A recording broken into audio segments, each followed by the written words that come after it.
Hello, everyone, and welcome to the North vs South FPL podcast featuring myself, Heath, and my co-host, State. What's up, buddy? Very happy. I've got this week off work, so I'm in a good mood. I've played golf this morning, been able to sort of chill and everything. So yeah, all's going well. How did you get on? I did quite well actually this morning. So I only had time to play the short course. So I did 18 holes, but there were mainly like about 3 or 4 par 4s and like 5 par 3s on it. So just a short course, practice my short game. But yeah, did pretty well to be fair. I think front 9 was a bit iffy. I was about 11 over, back 9, 4 over. Just lots of pars and the odd one over on the back 9. So a couple of dodgy birdie miss putts, but you know, a bit of the putting jips. Everyone has a bit of that, you know, when you've had a few too many beers probably on the Sunday, and then my wrist decided to, oh crap, you got the shakes. Yeah, you get a bit, and the shakes come in a bit more. You get a bit nervous when it comes to birdie putts, because when you're not like a brilliant golfer, which I'm not, but I enjoy it. But every time, it's just the mental game. Once you think, oh crikey, I've got a birdie chance here. I get one of these like once every 10 months or something, and you just shit yourself basically, and that's what I did. Well, at least you're being honest. It's good. Yeah, and luckily though, what I normally do after I shit myself with the birdie putt, I then miss the par putt and end up with a bogey. But this time round, I was doing all right. I held the nerves on the par putts. So yeah. Nice work. Yeah. Nice work. Yeah, so it wasn't bad anyway. But yeah, and you know, good weekend. Great football. Match of the day was fantastic to watch. I mean, you saw goals in games that you weren't expecting. I had 0-0 for Burnley Palace on Super 6. I don't know about anyone else. I suppose the only good thing out of that was I got 2 points for the draw. Maxwell scored an incredible goal. Your main man, the El Cornetto. What a strike from Cornet. Cornet, what a man. I might actually start calling him Cornet now if he's. You want to go a bit classier, you know. Yeah. You want to go down that route where. Yeah. I don't think it sounds continental.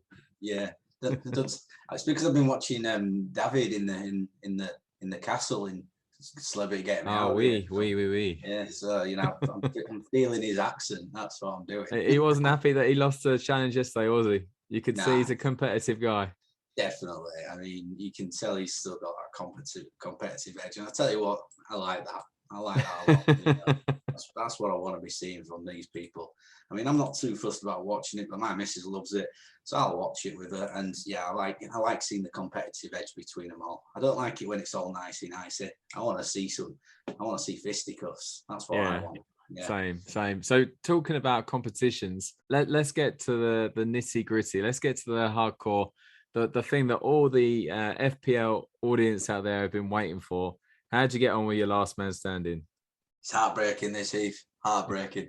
So for those of you who might have listened or might not have listened to our previous podcast, I'm in a last man standing, which is worth 10.5 grand to the winner.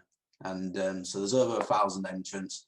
And after a few shock results over the first few game weeks, it got down to like the last 100 within 3 game weeks. And I was in that last 100. So I'm there thinking things are looking good and bright. I've made some good choices. I think I'd used Arsenal and Chelsea so far. So I left Liverpool and Man City alone this weekend thinking Man United away from home at Watford, got to be a banker, that is, because Man United away from home are generally pretty good. Watford are just generally pretty shit in general. No offense, Heath. Yeah, I'm there thinking this is it. So I go play football obviously on a Saturday, and then my game finishes around 3:45. I'm like, right, what's the Watford Man U score? I shout out, 2-0. I'm like, brilliant, to Watford. I'm like, what? Anyway, it's all gone Pete Tong out. I'm out of that. You know, I think about 40 more. I think it's down to like the last 50 now. Someone's going to win 10.5 grand before Christmas, which is lovely. So yeah, your boys Watford really stung me on that. But I'll be fair. I'll be honest. I took it quite well because A, I didn't put my fist through any wall. B, I didn't send you any abuse, I don't think, in my drunken state on Saturday night. And C, I actually enjoyed watching Match of the Day and seeing Watford put them to the sword, to be fair. I had the joy of going out with two of my mates who were both United season ticket holders after the game, and I brought out the Sue just as I went to the pub, and they enjoyed it. You know, we had fun. To be fair, go to United Watford every now and then, and they normally beat us. So you know, you have to be humble in those moments, as they have always been with me. But okay, we probably should talk about FPL, as it is an FPL podcast. Yeah, if we have to this week, yeah. So just to remind you what's on today's agenda, we've got our game week review, we've got our shit list, we've got our hit list, we've got our North versus South mini league update, and we've got our game week preview. It's quite a short-ish podcast, and here comes the disclaimer for the reason why.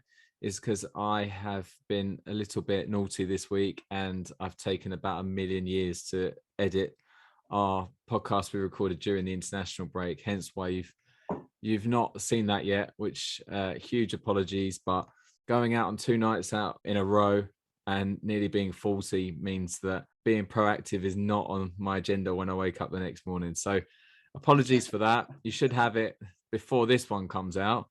And it's a long one as well. So the fact that it's long makes it worth the wait, I guess. But let's crack on anyway with this podcast and a game week review. I'm looking forward to this one. It's been a while now. I'm sure that gives it away a little bit. But State, come on, give us the good news. Well, the good news is, yeah, I didn't have that bad of a week, to be honest with you. You know, just a few letdowns. I was a victim of Pep roulette a little bit. I think that's that pretty much cost me, and you know we'll get on to Pep when we get onto my shit list. There's a little bit of a spoiler alert for all you guys and gals who might be listening. 62 points for the Northern Super Kings this week, above the average of 57, so you know, not terrible. It could have been just so much more, so much better. There was just little things that just went against me. But yeah, Kasper Schmeichel in there, 1 point. I've got to change my keeper. You know, it's just not happening for Kasper. You know, Leicester keeping clean sheets is like, well, it's like my 2-year-old keeping clean nappies, basically. You know, it doesn't happen very much. You know, so there you go. Can't argue with the back three. João Cancelo, 12 more points. I mean, what a legend. What an assist. What an assist. Oh my God. You can tell he's been training with Kevin De Bruyne, to put it that way, because that's De Bruyne-esque, that is, and it was fantastic ball. Raheem Sterling, loved that on a play. You know, he needed that sort of ball into him. I think he still, you know, took the finish well, though. I think fair play to him. Considering his chance later on in the game, he had a bit of a nightmare trying to get out of his feet, but that was a great little finish. The pass was unbelievable, but the finish was still really tidy. I think you know, reminded me of some of the little finishes he did in the Euros. To be fair, you know, he just, you know, getting his foot there and being precise sometimes. But now, I thought you were gonna say reminded of you. No. My finishing days are well and truly over. We won't go into my game on Saturday. We won't get into that. And maybe if we have time later on, I can tell the folk about it. But now, yeah, João Cancelo, 12 points. You know, the guy's on great form at the moment, and I mean, if I'd have captained him, I'd have won the game. You know, so but I chose not to this week. Connor Cody got me 6 points for Wolves, clean sheet against West Ham. I don't think many people probably saw that happening, given West Ham's recent scoring form, but good 6 points from him. And then Joel Matip came in, 6 points. I mean, Joel Matip actually wasn't due him to be starting in my side. I had Diaz starting, but because Diaz was a victim of Pep roulette, he came out, Matip went in. So, I mean, it had just been a 6 point swap up around for them, probably, wouldn't it? So, but yeah, Matip, 6 points. Midfield, Mo Salah. I did not captain Salah this week, but he got me 8 points still. Good return from Big Mo. Demarai Gray, just a 1 point at Everton. They're struggling at the moment. He only played 16 minutes. He didn't start. Phil Foden. No, I think he came off injured. Did he come off with that? Yeah, he's out for about 5-6 weeks or something. You see, I missed the first sort of 20 minutes of the City game, and then I missed probably the last sort of 20-30 minutes because of the little one. So I only sort of saw Sterling's goal and Rodri's goal. I actually haven't seen the third one yet, to be fair. Bloody hell, Rodri's goal as well. Unbelievable. Yeah, God, that's a strike. And then Phil Foden, I know he came off injured, and or maybe a bit more of a precaution. Maybe I think it was weird because what I did see the game, Foden was here, there, and everywhere, but he just didn't quite. It didn't happen for him in terms of getting that assist or that goal, which I fancied him. He was looking dangerous. And then my man Maxwell Cornet, yes, I'm calling him Cornet today, guys. Like I said, I've been listening to David Ginola and the accent's there, so I'm with it. So yeah, Cornet, 7 points. He deserves more than 7 points. Why didn't he get a bonus point just for the strike? I'd be giving him 3 bonus points for that goal alone. But great goal. Great strike, and again, he's sort of showing why Burnley spent money on him. He's got 5 goals this season so far. Considering like the first 4 games of the season, he didn't play in 2 of them, and he came off the bench in 2. I think he's really sort of since starting. I think he scored 4 goals in like 4 or 5 starts this season. When he's actually started games, so he's looking like a really good signing for Burnley. And Burnley seem to be able to score more goals than what they used to do. So again, he's causing that. Then the front 3, Raul Jimenez with 8 points because he scored the goal for Wolves in their win. Hwang, 2 points. Not really doing much now, is Hwang, isn't he? I mean, he's cheap though, so it's one of those where you can let that slide. And then I captained Cristiano Ronaldo because I was putting all my eggs in Man United beating Watford, not just for last man standing, but for my captain in my fantasy team. It was all about United. I also had United down at win on the Super 6 by, I think, 3-1. So really, Watford just did me a bloody cropper this week, guys. Not good.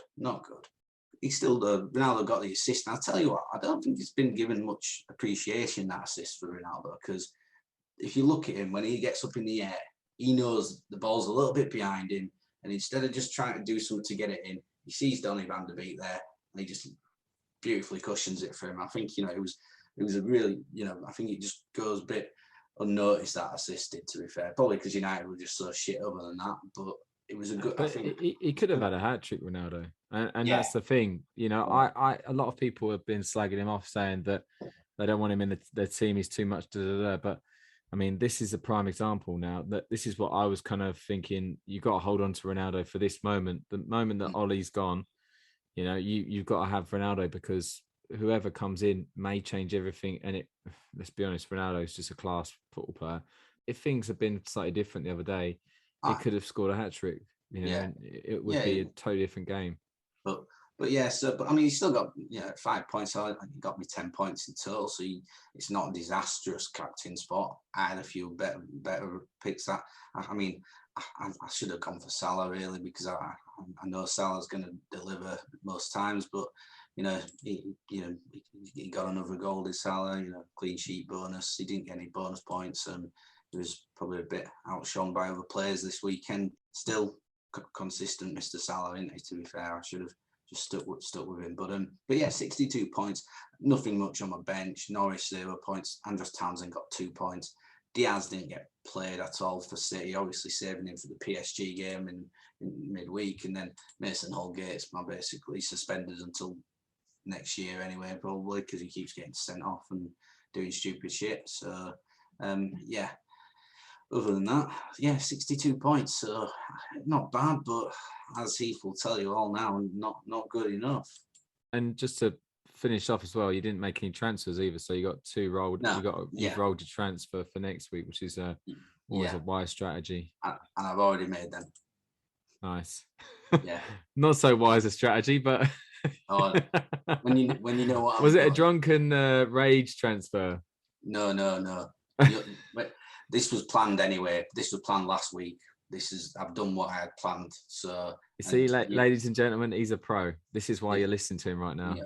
And you're not gonna like what I've done, but it won't bode well for you. Put it that way, mate. I'm sorry, but it won't. But yeah, the only person I'm thinking right now is, it's him. It's got to be Trent, right? Yeah, it's him. Yeah, because how you haven't got him at the moment? Well, exactly. Yeah. So I have now. I've now got him and Cancelo in my team.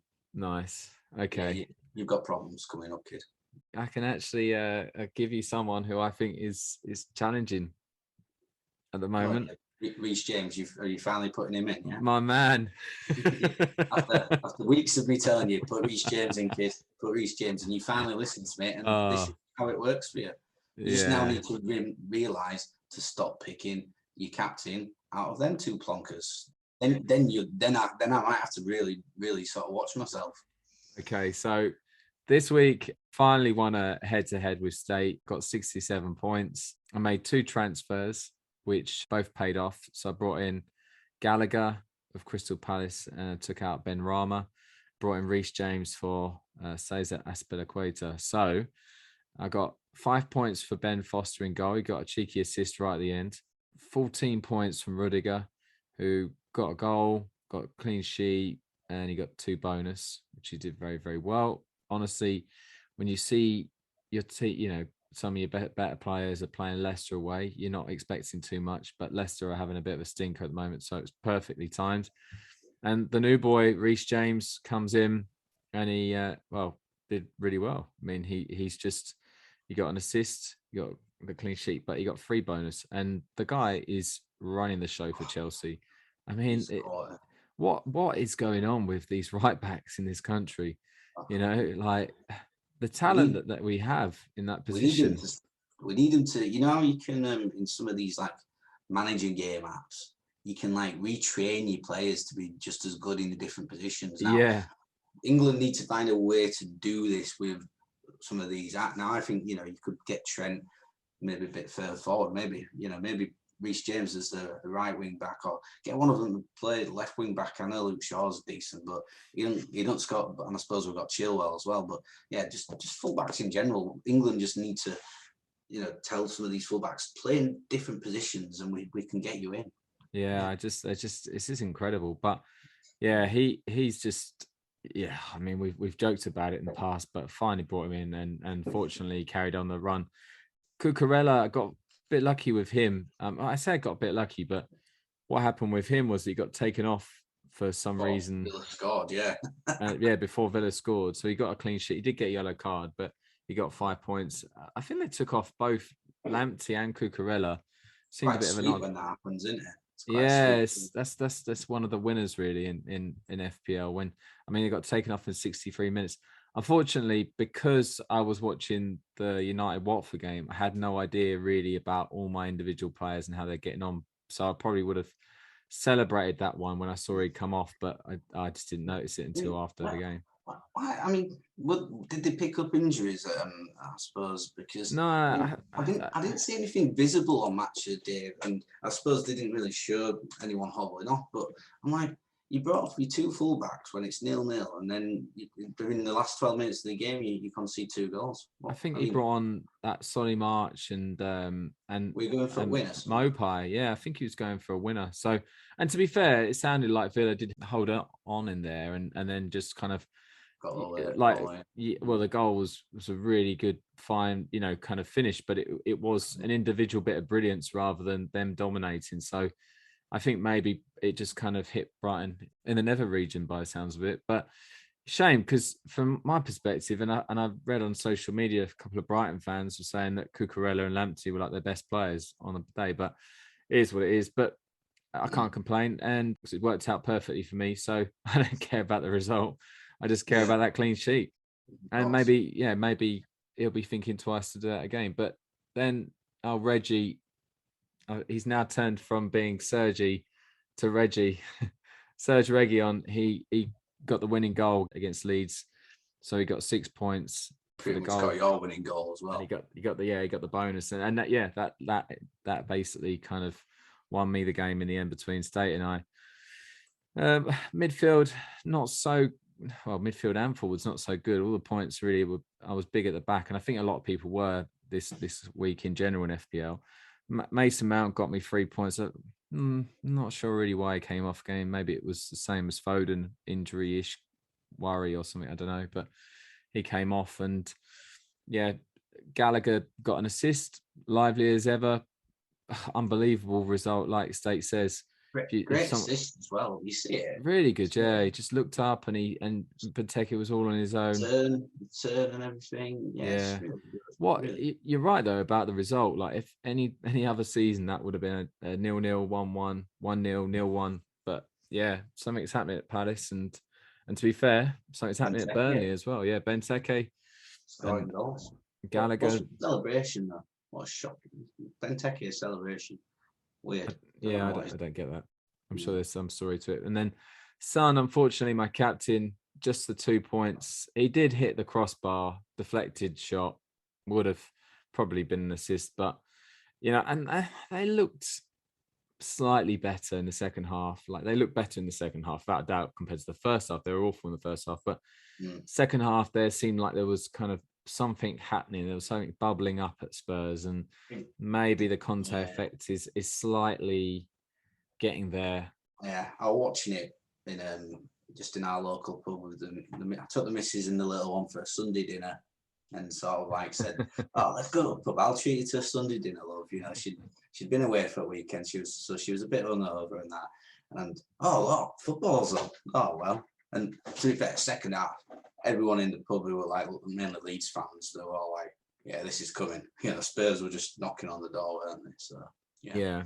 And it was kind of a relief in a way, because I was thinking after that first half, like maybe this group of players just aren't ever going to get playing or whatever, but got to be patient. So that leads on to Harry Kane, just the 2 points a game, but he had a good opportunity, through on goal, probably a bit like Sterling, didn't get it out of his feet enough time and wasn't able to really get a decent strike on it. And then Antonio, just 2 points. He's had a bit of a dry spell recently in the last 3 games, not done anything, but I'll stick with him. He's one of the players that I always like to have in fantasy football, because I just think he's the kind of guy that can do anything against anyone. Yeah. And he loves it, absolutely loves it. Yeah. Everyone has a little bit of off form as well, don't they? And Jamie Vardy's the same at Leicester at the moment. Yeah, I think you're right to keep with him. I'd have him in my side if I was able to play Southern players. He'd be one of my strikers, I'm pretty sure. The last guy on my team who was a success story, I guess, is Tony, going back to Newcastle. I don't know if you noticed this, I think they picked it up a match today, but his touch before he shot, the shot was nothing special really. He kept it low. Keeper had a bit of a howler, but his touch to the outside of the right to get it into position was really genuinely worth looking at, because it just looked really class. Just a shit goalkeeper. But yeah, awful goalkeeping. But that'll crop up there. But so he got 6 points.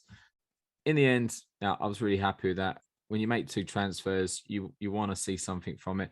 My bench, I've said it before, but Raya still injured, need to sub him out. Still haven't done it. Smith Rowe, I made the right decision by putting him on bench. It's one thing I would always say to people: you got to think twice before you sub. If you've got a player who's on form, putting him on your bench is a real kind of dangerous move. But I did think, against Liverpool away, or if it was against City or Chelsea away, I'd probably do the same thing. But he has been looking really good recently. But I just thought Liverpool would be too strong, and to be fair, they were massively. Yeah, Liverpool were very good at the weekend, and people coming out saying, "Oh, it's same old Arsenal." I went, well, no, it's not, because they've been beating teams like Leicester and Watford and that, getting banana skins, which they generally do. They just came up against a team that at this moment just leagues ahead of them. Arsenal are not going to be in the same level as a Man City, a Liverpool, or a Chelsea this season. We all know that. Them 3 are going to be the top 3 in the league. Arsenal do have a chance of being that next best team, though. They've got a chance, because the other teams are all doing the same against those 3. They're struggling most of the time. So, so I don't think it's any disgrace that they got handed a beating by Liverpool, because I think, Liverpool were just very, very good on the day. And Definitely. Kieran Tierney's still out. He's still not back, but again, he would have been on a bench. And Mo Sissoko, 2-pointer, as usual. Tell you what, you can't ever take him out of your squad. Never. Nah, he's never present. Yeah, he actually had a really good chance in the first half. It fell to him perfectly, edge of the box, and he skewed it well wide. It's like one of those ones where it's like it's coming down, it's coming down, it's coming down. If he hits it and he gets any decent contact on it, it could go anywhere. And so you never know, and you hold your breath. And he hit it so hard that it kind of you just think, oh, has it hit the back of the net? No, okay. Is it? No, it's not even fucking close. Did it get a deflection? It didn't get a deflection. Rubbish. Mo was unbelievable the other day. He's been brilliant for Watford this season. It's always nice when you get a player who gets slagged off by one of the top teams, comes to one of the crapper teams like Watford and shows the class he actually has, which is good for him. And he was World Cup winner, playing in France's World Cup winning side. He was starting for him, wasn't he? He was, that box to box energy sort of guy. Don't get, like you said, don't get scoring. If he ever scores more than 2 points in fantasy football, barring the odd clean sheet Watford might keep, you need to give him a call and say, "Oh, what are you doing to me? You can't be scoring big points. I'm never going to put you in my side, so never do that. There's trouble." No, that's right. That's right. But he's a good third sub. So happy days. And but like I need to keep this form up if I've got any chance of overtaking the league, because I'm still 6 points away. And yeah, I mean it's seven wins to 5 wins now. Yeah, it could be worse though. Could be worse, could be better. But I'm keen to move on to the shit list, because I've got a good shit list this week. And it's quite good that you're going first, because then we can save my action till the end, where I can really slate some people, hopefully get some fan abuse at some point. I'm really up for some fan abuse, guys. So anyone who wants to do some trolling of me, by all means, go for it. So onto the shit list after Heath's obviously shown that he was superior this week. Congrats to Heath.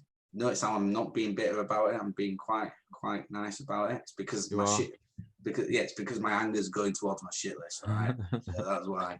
But so for those of you who haven't listened to our podcast before, our shit list is pretty self-explanatory. It's a shit list. Who's on your shit list this week from fantasy football? Now, more often than not, you'd think it's people from your own team. That is generally sometimes the case, but it could also be other people. It could be a referee. It could be one of the players who's done something stupid to make your other team, whoever you're doing a head-to-head league with, team do better. It could be a manager for not picking your players. You can put yourself on it if you want. You can put Heath on it, because I put Heath on it regularly. That's just normally because I just like giving him shit. But you get my drift anyway. So our shit list, we can have up to 5 people on it. And Heath's going to lead off with us with his shit list. I think because he won, he might not be as bad this week, but I'm sure he's still managed to get a few on there. Definitely. There's always a few gripes in that lad's head. Yeah, I actually don't have anyone on my shit list, but I do have one thing that has basically been doing my head in for the last 2 or 3 days, maybe even 4 days, in fact. So just to give you guys a quick insider of how this works, what will happen is State and I will record the podcast Monday night. I'll look to edit it on Tuesday night, and with the idea that of either releasing it Tuesday night or Wednesday morning, whenever I can, or lunchtime or something like that. We couldn't record Monday. We recorded Wednesday. That led to me then being in the office Thursday and Friday. And that led to me having a night out on Friday and being extremely hungover on Saturday, and then going out on Saturday night and being extremely hungover on Sunday, which has led to me literally finishing the editing about half an hour before we recorded tonight. So I'm not putting myself on the shit list. I'm not putting State on the shit list. I'm going to put that podcast on the shit list, because I've been listening to it for fucking ever, and it's been doing my head in. It goes on for, honestly, it went on for ages. It was a long one, wasn't it? It was. We were recording until like midnight. We normally start around 8 o'clock. We were recording till midnight. My other half actually came in at the end and put me off. I completely messed up the outro, but and State very kindly helped me out. My head had gone for 2 reasons. One, I was absolutely knackered, and 2, I was basically in shock of the fact that how dare my other half come in, because I had no idea what time it was. Then when I saw it was 12 o'clock, I thought, actually, fair enough to her. That makes a lot of sense. So yeah, that podcast is on our shit list. You lot better enjoy it. Well, it was for the punters though, shit, wasn't it? It was their questions. We were answering their questions. So, could I be bold here and put our audience on the shit list? Tell you what, please note that Heath did that, not me. And State is your most faithful and loyal person, but I would never put you guys on or gals on our shit list. Heath is clearly doing this. If you want to troll him, we will put out his Twitter feed at the end. If I can say it this time. Yeah. But if as well, and he wasn't even drinking that much either. But if you want to troll him right now, it's at FPL_Scrivener, and please make sure you copy me in on anything you send to him because I want to laugh at it, and I'll also back you up as well, guys. So yeah, it's very hard when you beat United 4-1, and you have a good week in FPL. It's very hard to be looking around for negativity. The only other person who could have been on the shit list, and he's not, but he's a complete twat in my opinion, is Jamie Carragher, right? I'm really not a big fan of his since the whole spitting thing. Really, I just think he's vile. That is, yeah. He was like the only person I've seen all these people comment about, fair play to Watford for beating United. He came out and said, oh, Watford are crap or something like that. I mean, obviously he didn't say it like that, but said something along those lines. Thanks, Jamie, for shitting on our parade. I mean, realistically, it's all right if you're only watching Liverpool, Watford. Obviously we're going to look pretty poor. But if you actually watched against Everton, yeah, it's slightly different. Yeah, he could have made the shit list. He hasn't, because I'm not going to be that bitter. But I thought I'd bring it up anyway. Oh, we get spat on, do you? Oh yeah. Anyway, how about you, mate? Come on then. What's your shit list? Right. It should be good. He's on there. Kasper Schmeichel. What are you going to do to keep a clean sheet, mate? Where's the fear factor? His defence don't seem scared of him. Peter Schmeichel, you could tell his defence was scared of him. You could tell after the game, if they'd done something wrong, those massive hands of his, they're going to cause some damage anywhere. So Kasper Schmeichel needs to be really giving his defence some more shit and starting to keep some clean sheets, because you get me a point a week basically on average. Or maybe slightly more than that, but it's fucking not good enough. All right. So Kasper Schmeichel on the shit list. Maybe it's my fault because I keep picking you, but I'm not putting an onus on my keeper this year as much. But I still expect someone at your caliber playing for your side to manage your defence better and get him into shape, mate. So Kasper, you're on there. He's the only player on my shit list this week from my own side. Okay, Pep Guardiola's on there. Not picking Ruben Diaz. The amount of corners and that City had, he was going to get a header. He was going to bang a header in as well. That'd have been the win. That'd have been game over. It'd been State winning, Heath losing again. Which is what all of our listeners want to hear and see. Me winning the Northerner. I can tell, why wouldn't you? So Pep's on there as well. Let's get them two obvious ones out of the way. Now, let's get on to some real gripes about players who aren't anywhere near my side, and these are the reasons why. Because they're shit, basically. So they belong on the shit list because they're crap. Mr. Darlow, Newcastle goalkeeper. What on earth is he doing letting that Ivan Toney goal in? My 2-year-old could bloody save that one. He basically played the invisible man trick. I mean, what's going on there? Was he auditioning for a part in the League of Extraordinary Gentlemen or something like that? The superpowers? God knows, but it's bloody shit. That keeping, he should be docked his wages for that game. That is how bad. Really, really gripe me. Ivan Toney hasn't scored in a bloody century since I think the Wolves game, and he just lets him have one. But yeah, I think what that can lead to as well. He might be more confident now.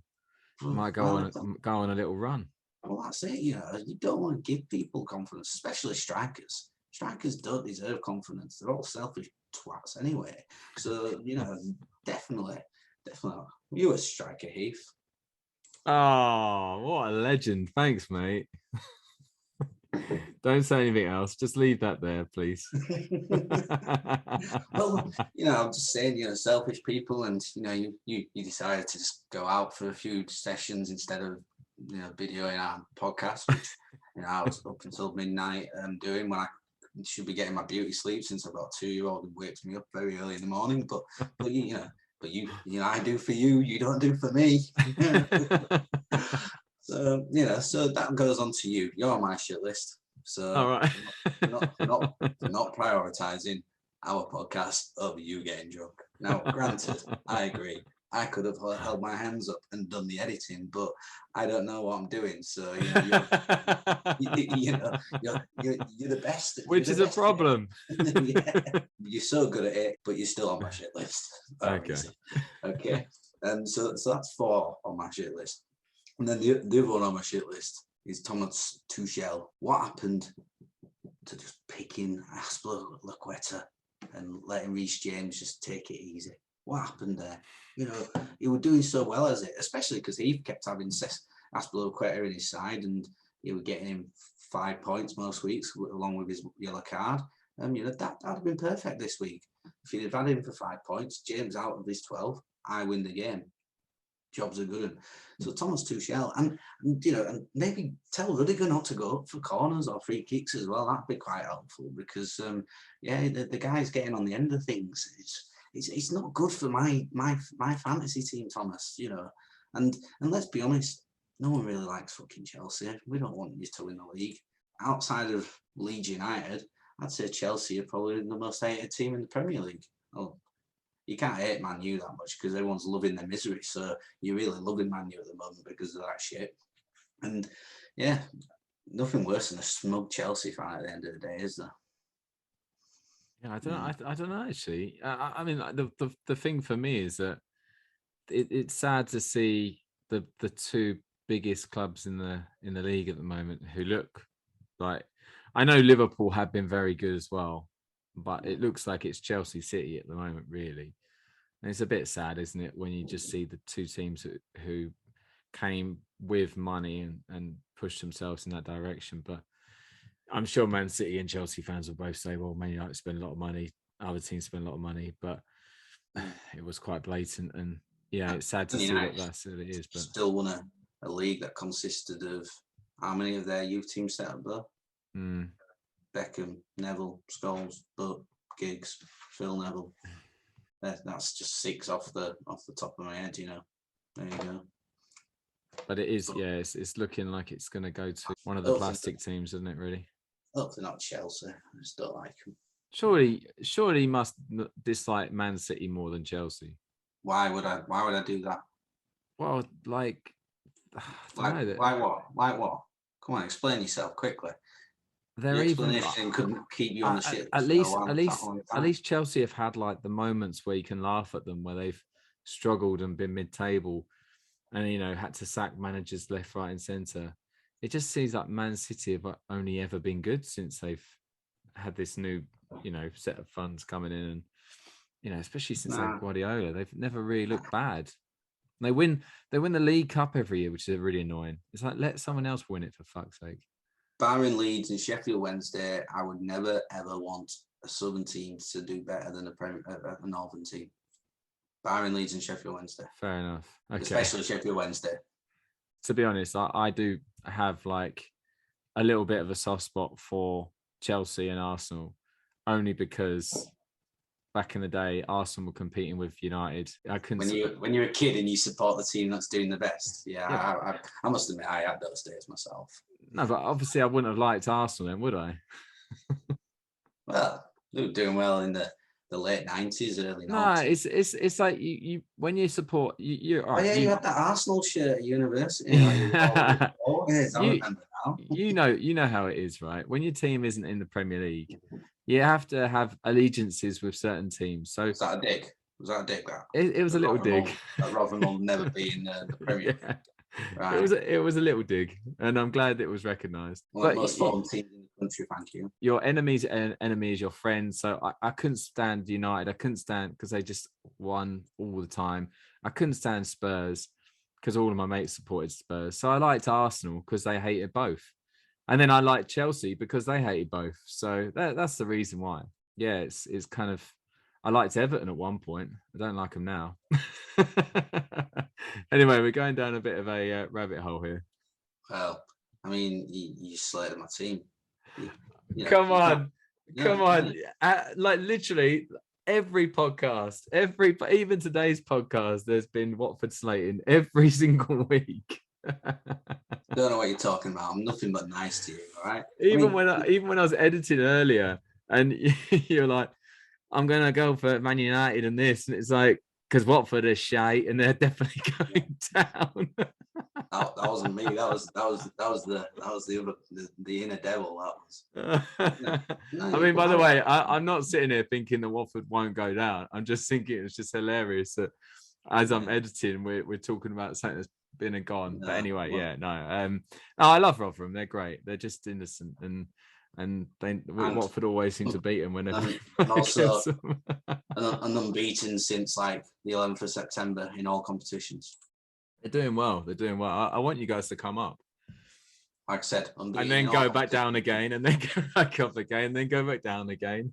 Yeah, being a yo-yo, you see, we get that enjoyment though, don't we? You know, teams like, you know, Liverpool, Chelsea, Man U, Spurs, Arsenal, Everton, you know, in particular Everton, boring clubs, never stumbled upon relegation in the last number of years. I think United did, didn't they? Back in when Dennis Law relegated them. That was quite funny. We get to get relegated, yeah, it's down, but then we get to win a playoff final, which we do on a regular occasion these days. Yeah, okay. Oh, well, we've won the Premier League. Whoop-de-doo. We've won league titles in League One, you know, League Two. You know, we haven't won a league title, you know, before. That's the real quiz. Yeah, exactly. But we win playoff finals. There you go. So where are we on your shit list at the moment? I think I'm 4 done. or 5. All right. I'm done. Yeah, I think I ended that. What comes after the shit list, Heath? You tell me. Yeah, okay. So after the shit list, we've got the hit list. And the hit list resembles the shit list, but in a more positive manner. You can only have 5 players on there. And realistically, we want you to know about certain players we think you should be looking to pick in your FPL team. So, State, who's on your list, mate? Barring the obvious ones, you know, I mean, put it this way, I always like to put an obvious one or two in there. I mean, Trent Alexander-Arnold's an obvious one, or Cancelo, or both. If you want some goal-scoring fullbacks from the north, those are your 2 people to go for. Don't worry about anyone else. Don't think about anyone else. Don't even think about thinking about anybody else. Get them 2 on. If you don't have at least one of them in your team, you've got to ask yourself, why am I playing this game? Because it's obviously not to get points, because you need to have one of them in your team. Ideally both. Okay? So there's your obvious one for this week. Okay? Now, over your next couple of weeks, I think you've got to be looking at Wolves. All right? You know, the Wolves are always decent in a footballing team. You know, like to try and keep possession, and they've got some players who can do things for them, but they can also keep it tight. And they've got Norwich and Burnley coming up. Now, yeah, Norwich have won the last 2 games. Whoop-de-fucking-do. But every squill finds an acorn every now and then. They've just found 2. They probably won't find another for the next 6-7 weeks. So get on Wolves players, I think. You keep maybe there. Sarr, clean sheet potential, you know, with them all. Connor Cody's a snip in defence as well. Always going to play. He don't really get you any goal-scoring points, does Connor Cody. You know, he don't really get forward. So you could look at some of the other sort of Wolves defenders, but I don't really think you get too much out of your Wolves defenders since they let go of, you know, Matt Doherty went obviously to Spurs a few seasons back now, so they don't have that sort of those sort of wing backs who push forward really anymore. So I think, yeah, Connor Cody's probably one to look at really on, I think, as a defender, and then up top, get my man Jimenez in your team right now. The guy's coming back into form. Every time I'm watching him now, he's looking just sharper and sharper. And you got to remember, this guy had a serious head injury, brain injury. I think, you know, with the next 2 games, Norwich don't keep clean sheets. Palace don't keep clean sheets. So I think he's got a great chance of getting some goals and assists for you. Wolves players are where I'd be sort of looking at to get a bit of potential value from yourself. And then, if you've not lost faith in him, if you have him in your team, look at Jamie Vardy. If you're looking for maybe a cheaper striker to come in to get you some money elsewhere, if you're thinking of getting rid of Ronaldo or, you know, Kane, if you've got some southern numpty in your team, Vardy's had his little lean run of spell, which happens to every player. He's gone 4 games without a goal, but that's not going to last too much longer. Trust me. You know, before that, his form, first 8 game weeks of the season, he scored 7 goals in them. So we know what he's about. And they've got Watford at home coming up, and we all know Watford is shit. There you go, Heath. Got you back again there. Well done. And yeah, and then they've got Southampton, Villa, Newcastle, all teams that you'd fancy his chances to get a couple of goals in those games. So yeah, maybe Jamie Vardy could be worth looking at if you're looking at downgrading your big Harry Kane striker, or you thinking of getting rid of Ronaldo because you want to put 2 million elsewhere. Then Vardy could be a great option. I was going to ask you about your Wolves situation, but I haven't obviously been looking out for them as much. They're quietly having a really good season, aren't they? Sixth in the league. Yeah, they just go about the business, the Wolves, I think, and I think that's, what, like you said, all the clubs make noise, don't they? I mean, I know they could lose a couple and then all of a sudden be back to the bottom half of the table, but I think, with them now, defensively, they don't concede that many. I mean, they conceded 12 goals in 12 games, so, only won a game, that's not that bad at all. I think they've got the 4th best defensive record in the Premier League this season, behind Chelsea, City and Liverpool. So there's stats to back up looking at them, for clean sheets potentially over the next few weeks. They don't concede many goals. So yeah, maybe look at them there. There you go. My hit list is kind of revolving around 2 Chelsea things. Players. No, I Reece James obvious, Ben Chilwell's obvious, and Antonio Rudiger after scoring this weekend, you would say is obvious. So I'm not going to mention them because our listeners are smart enough to work out that they are good picks. So I'm going to go with the first one is... Look at you trying to grovel back into their good books by calling them smart people. Yeah. They won't forget that you put them on your shit list. I didn't really. Okay. Sorry, guys. Yeah, no, I've got with a new manager bounce and a goalkeeper theme here. So the first one is Ollie Watkins. I think he took his goal incredibly well. He's had a very, very quiet season this year, and something wasn't quite right with Villa. Maybe, I don't know, Smith's tactics were becoming a little bit, I don't know, dried up or something. The motivation levels weren't there or something. I don't know. But Steven Gerrard's gone in there, and it sounded like an unbelievable atmosphere at Villa Park. I think realistically, you are looking at it and going, Gerrard has done extremely well at Rangers to get them back to where they believe they belong. From what I understand, he's got a really good backroom staff. And so he's got something going on there. And I think it's easy after one game that, Villa are this or that. But it was just the way it felt, watching that game and hearing the fans. And it just felt like they believe in Gerrard. They believe in what he wants to do. And it worked on Saturday. It might not work this weekend. You never know. But I'm going with Watkins. I'm not going to put Danny Ings on there yet because I just want another game week to see. But Danny Ings is always an incredible FPL player, really, overall. But I'm not putting him on the hit list at the moment because he hasn't done enough. It costs a bit more money nowadays as well, doesn't it? Yeah. I suppose you're thinking for a bit more investment, you want to get a bit more back out of him, don't you? Exactly. And then the next player, also a Villa player. And I'm not naive to think that everything's going to change now. But the one thing I noticed was Aston Villa's goalkeeper, Emi Martinez. He conceded 2, 3, 4, and then another one just before Smith got sacked. And then he gets a clean sheet out of nowhere. Now, he's a fantastic goalkeeper, was best goalkeeper in the league last year. And if he's motivated and the defence in front of him is motivated, then they could be a really good differential right now, because I doubt many people would be thinking to change goalkeepers. And this is the thing, this is the reason why I don't really necessarily like this pick and my next pick, because as I've always said, I don't necessarily like making goalkeeper transfers, but it looks like I'm probably going to have to this week. And the other goalkeeper who's on my hit list is Aaron Ramsdale. Now, not normally when you've conceded 4 goals, would you imagine that one of the man of the matches is the opposition goalkeeper? But honestly, if he wasn't in goal, that could have been a good game.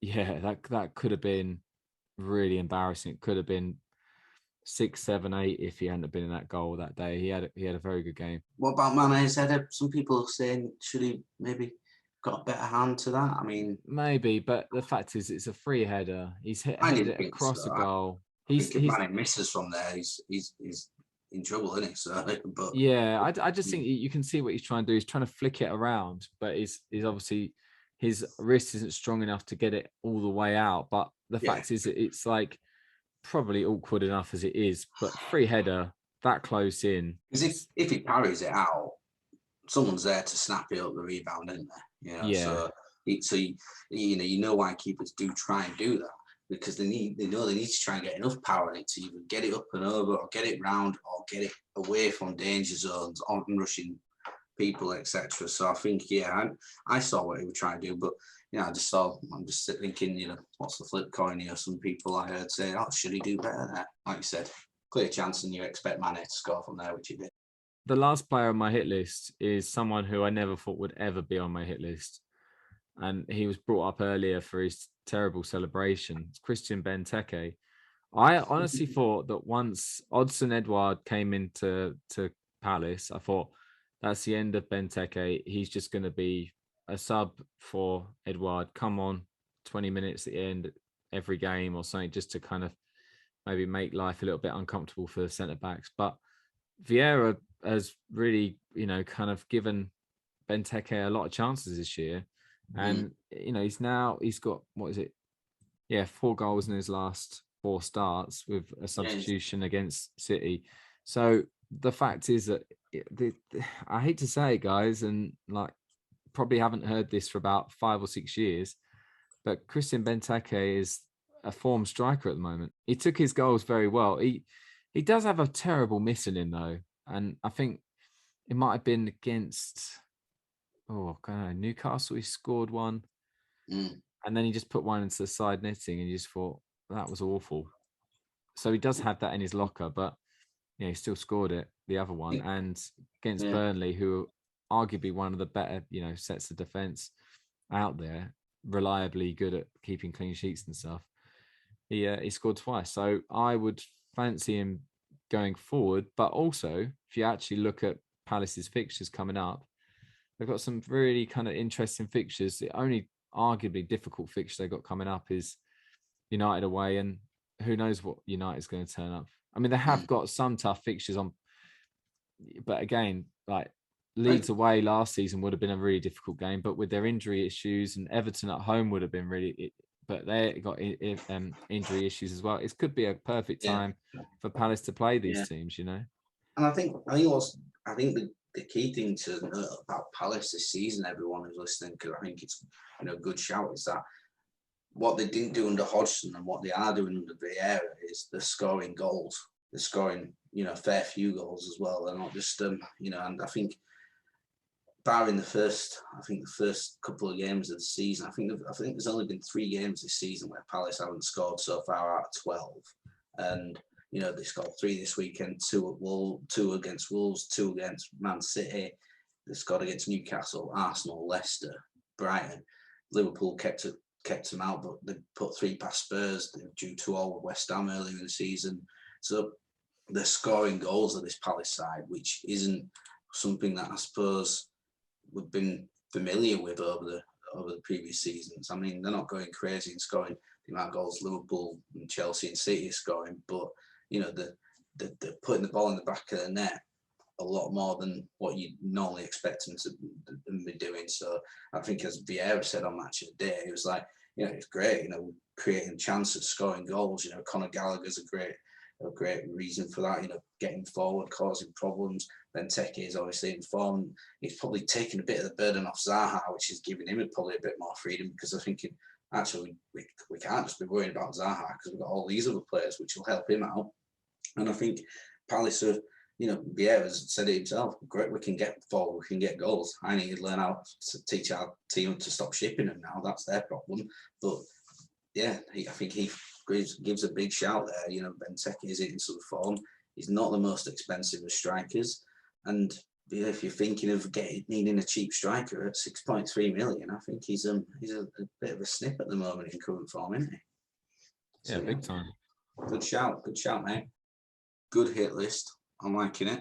I think there's some good things on the hit list from us both this week. Not to brag, I think mine's better, but I think when isn't it, to be fair? So, but now I think the Benteke thing's good, and I think the big thing out there for everyone is fullbacks. You've got great goal scoring fullbacks from the north and the south. You've got options there. But then that moves us on to our North versus South mini league update.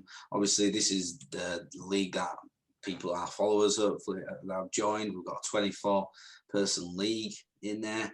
And Heath, can you give us an update? What's been going on in the league this weekend? It's all kicking off, really. We've got John Rogerson with Betty Swallows FC is still top of the league. He's getting a lead now, isn't he? He had Chilwell, Alexander-Arnold. He had Salah captain, Jota. Had Jota at St. Maximan as well. It's a good shout. And Jimenez. So he had a really solid week with 73. Warbones that came away a little bit this week. He made a -8. I'm not too sure why, but he did. And Alexander-Arnold and Chilwell as well. But really, Kane as captain didn't work for him. So he lost out on ground on Betty Swallows. And then 5 Deer, Summit Deer, he had a good week with 79. So he's third in the league, back to where he belongs. Cancelo and Alexander-Arnold, Reece James, Mendy. So he's big at the back. Ronaldo's captain, so didn't do too bad there. And then the other person who deserves a shout out is mid-table, but Zoe Maria, who got 79 as well. That's the high score for the week with Summit. She also had James, Alexander-Arnold, Cancelo. Salah as captain. She also had St. Maximan. So she had a very good week. And then you're still rocking and rolling in 7th place with your Northern team, the highest of the teams who are from a specific region out of the North and the South. I'm doing okay in 12th, and then we go down further, and Eddie Moran had a bit of a stinker, 25 points. Oof. Yeah, not too good from him. In fact, quite a lot of the guys down the bottom had a few stinkers. We had Pavlos Lossi with 23 points, Joe Hadley 34, Sam Diamond 34, and our main man El Badger Poopers, Nick Edwards with just a 30. Delph's back playing though, so he's bound to pick up now. He's got so many reds there. It's like, it's ridiculous. For Richarlison, his captain, with just a 1 point. He's got a red there. What's that? Suspended. Okay, yep. But he did have Cancelo, but he had an absolute stinker. I've got a new rule for our fantasy league updates. If you've done worse than Ben Marion in a game week, you've had a bad week, okay? I guarantee you that. That's a given, okay? That's a definite given. So that's how you should, apart from our shouts out, that's how you should really assess your situation. It's kind of like when you judge your score to the average score, it's a shit score or the average score, and Ben is in the category of a shit score. For him, I bet he's happy with his 54 points this week, but generally speaking, if you didn't get more than 54 points, then you had a shit week. Yeah, the only thing is that I think that's a bit unfair on the people who are picking teams from the North or the South, because Ben's got a team full of both. North and South people, you're exempt from any of this abuse. There's an exemption there. So unlucky El Badger Poopers. Yeah. You fall into that. Yeah. For those people like Ned Stark's dad, King in the South, Eddie Moran, they're okay. You check yourself. Doff Venture South. You people are heroes, so you don't have to worry about being better than Big Ben, Ben Marion, Mazza's King Gary 11. But everyone else, those are doing it proper, picking from all the 20 sides. You should be ashamed of yourself if you finish below that, man. I'll make sure he hears that. He hears that part of our podcast this week. Yeah. And keep up the good work, guys. We're always trying to find stories when we're looking at a league, and ultimately there always seems to be one. So and keep up the good work, John Rogerson. You're smashing the league. I've got a feeling Summit's going to be pushing him all the way. I think Summit might have just had a 3-week break, decided to have like a winter break early, and where he just faded, and now he's like back on it again now. we go on to the next game week, our game week preview, which is game week 13. So this is basically a preview of what me and Heath are planning on doing or have already done if we've been eager and made transfers early, what we're thinking about it, why we're thinking about it. Might throw out a few dodgy tips for you to ignore or listen to. We've got another good week of games, to be fair, and I think it's quite good actually because there's quite a lot of North versus South actual fixtures this week, which is quite nice when that happens. I think, Keith, it's like we've got Chelsea, Man U, City, West Ham, Leicester, Watford, Burnley, Spurs, Everton, Brentford, Leeds, Brighton, Liverpool, Southampton, and Arsenal, Newcastle. So 8 of the 10 games are featuring North versus South teams, which generally means that you're not sort of cursing your own team a little bit when they're playing against one of your own teams where you've got players from both in. I think it's just Norwich Wolves and Palace Villa, Palace Villa are obviously both teams you can pick from, and Norwich Wolves both teams who I can pick from. So there we go. That could be quite good for me and you anyway this game week. Yeah, it could be quite a lively one. I've got not too many issues in my team this week. I'm quite happy with my whole squad. At the moment, I've got Foster in goal, but they've got Leicester, and I didn't really want to play him against United, to be honest, because I did think that we would concede maybe more than one goal, basically. But he did get an assist. I got a bit lucky with that one, but I don't think we'll probably be as lucky against Leicester away. We haven't got a very good record there. So I would imagine that I will use my sub, unless something crazy happens. I'll probably use my sub to take out Raya finally and bring in. I'm looking at Ramsdale or I'm looking at Martinez because I'm just thinking they're both. I mean, that's the reason why they're on my hit list because I've been looking at both of them. But I just think that Ramsdale will be a bit too easy. I think he is cheaper, and I know he gets. He's on really good form, but I think Martinez for me might be a better shout because I don't think many people will have him, and I think he's a bit too expensive for people to be just bringing them in willy-nilly. So I think he could be quite a nice differential there. So I'm thinking about bringing him in for Raya and starting him. And then I've got Rudiger and James. I'm happy they're playing United at home, so I'm happy to have them in the team. I think they're both fixed. Well, I think they're fixture proof if they play. But the whole thing is I'm really, really aware that any given day they could get rotated along with Mason Mount, hence why I've got a very strong bench. Anyway, I'll come to that later. Got Cucurella, who's got Leeds at home. I've got Serge Reguilon, who's playing Burnley away. Now, Kieran Tierney's in my starting 11 because they've got Newcastle at home. But, I think after Tavares' stinker against Liverpool, if Tierney's actually fit, I think he goes straight back in there. But I don't know if he's fit. I mean, according to FPL, there's no flag anymore, so maybe he might come back in. Hopefully, he does. And Mason Mount, he's probably the only other person I'm a bit unsure about, but I don't want to be punished for taking him out like I did before. So I'm going to be patient with him and see how I get on. Conor Gallagher's got Villa at home. I've got Son. Currently, he's got the captain's armband. I mean, like you said earlier, it's not a good move at the moment, but I'm just going to see how it goes. I'm going to hold on to it and see. He did have a chance the other day, and they did look a bit lively in the second half. Emil Smith-Rowe, obviously, he's going back in the team. They're playing Newcastle, and Kane up front his own.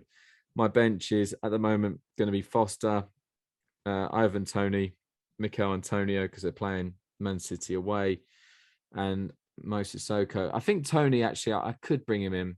He's going to be my first sub. I kind of think if anyone does get rotated, he's not a bad sub to have because he's got Everton at home. I'm actually really thinking about starting him, to be honest, because Everton have looked pretty shocking recently. Yeah, last few weeks after a good start from Everton, they've completely sort of gone. They've just got so many injuries, haven't they? And I think Decore is a big miss as well because I know like people probably because he's ex-Watford, but from what I understand, he was one of their best players early on in the season. Gray getting injured was another one of their better players, and obviously Calvert-Lewin's not been around for a while, so they're going to really miss those three. So don't think they've won since September. Everton, they're in real bit bad road. Yeah. So, yeah. And Yerry Mina as well. I think he's one of their stars as well. So if he's back soon, so I don't know if he makes it back for Brentford. But yeah, that's my team. We'll see how it go. I'm loving it now because no international break till March. It means just constant football all the time. It's great. So we'll see how I get on. How about you, mate? What's your team looking like? Well, I obviously rolled over 2 transfers. I made those 2 transfers. Out has gone. Joel Matip's gone out of my team, out of my squad, and Phil Foden's gone out of my squad as well. Now, people thinking, oh, why are you getting rid of Foden? Well, there's a big reason for that. Because I wanted to bring in Trent. Trent is in. So I've got rid of Phil Foden and I've got rid of Joel Matip and I've brought in Trent Alexander-Arnold. And then I've brought in just a nice 2-pointer player, Mr. Boubacar Samara at Leicester. He's coming to the fold. He's basically going to do for me what Musa Sissoko does for you probably. Sits on the third, as a third sub more often than not. Gets you 2 points every now. Although he got 6 points, he got an assist against Leeds the other week. So that was something. But I think, yeah, he's going to be my man to be prepared to come on board. He's cheap. I could have got someone more expensive in, but because I've still got 1.1 million in the bank, but I've got plans for that 1.1 million already as well. So my plans are coming to keep rotating, keep spinning off, building branches, guys. That's what I'm doing. Lots of branches coming off this tree. There we go. So because of that, I'm looking at starting lineup: Kasper Schmeichel in net, home to Watford. If there is ever a time for Leicester to keep the clean sheet, surely this is it. Watford have used up all 4 goals against Man United when they only needed to take 2 to be fair to get the win and save 2 for another day.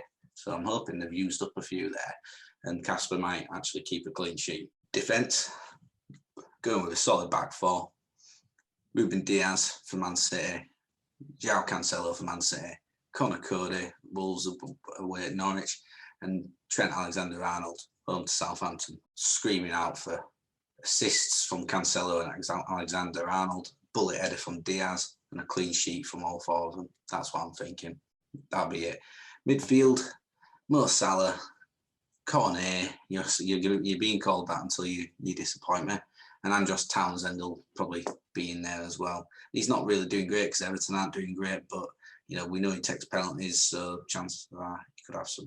Front 3, Cristiano Ronaldo, Raul Jimenez, and Hwang, because Wolves are playing Norwich, so Hwang's keeping his spot, but he's the person I'm looking at taking out with my 1.1 million because it could give me some good options to bring somebody in. I'll be pretty much likely going for Mo Salah as captain, or I may even go Trent or Cancelo as captain. Probably maybe Trent might go as vice captain for that, which will leave a bench of Norris in there, Damari Gray, Samari, and Mason Holgate. I mean, you're certainly not prepared for any rotation, are you? No, not really. Not this week. I'm not. I'm going all guns blazing. I've got 1.1 million in the bank, and I've got plans for that 1.1 million. I've got a couple of different options. I think I'm quite happy with this for this week. Yeah, I'm very excited about my defence. They're going to do bits for me this weekend. You're right about Trent though. Straight away, I see that, and I think, shit, he's actually starting to work it out. Well, how can you have Matip in your team all this time and not have? Well, it was something called money. I needed more of it, but I've been building to this moment, and I finally got to having that excess that I needed, so I could then get rid of it. And unfortunately, Foden had to be the fall guy because he's not scoring as many points as Cornet is, so at the moment, and Trent's scoring a lot more points than Foden is, so I think it's a no-brainer.